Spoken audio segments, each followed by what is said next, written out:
September 2008, Washington Mutual was still open, but depositors were pulling money out faster than confidence could be rebuilt. That was the real break.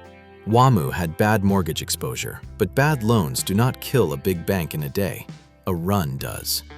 The bank tried the normal survival moves. It raised money, cut risk, and tried to calm depositors. But once trust started breaking, those steps were weaker than the outflow. People do not wait for a turnaround plan when they think access might get harder. They move first. That was the constraint. WaMu still had branches, customers, and deposits on paper. What it was losing was time. Money was leaving faster than the bank could stop it. Then the pressure fed on itself. Mortgage losses hurt confidence. Falling confidence pushed more depositors to leave. The more money left, the weaker the bank looked. And the weaker it looked, the faster trust broke again. This was not Bear Stearns. Bear lost market funding. WaMu was a deposit bank. The pressure came from ordinary people and businesses deciding they no longer wanted their money there. Normal solutions were no longer enough.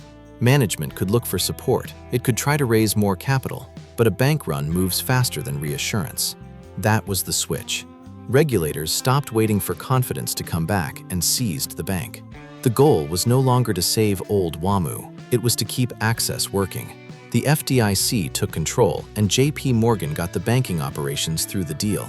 Branches could open. Customers could still use the system on Monday. That was the meaning of WaMu.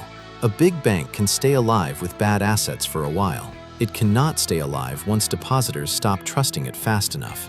When a deposit bank starts losing trust faster than it can rebuild it, control moves to whoever can keep access working after the seizure.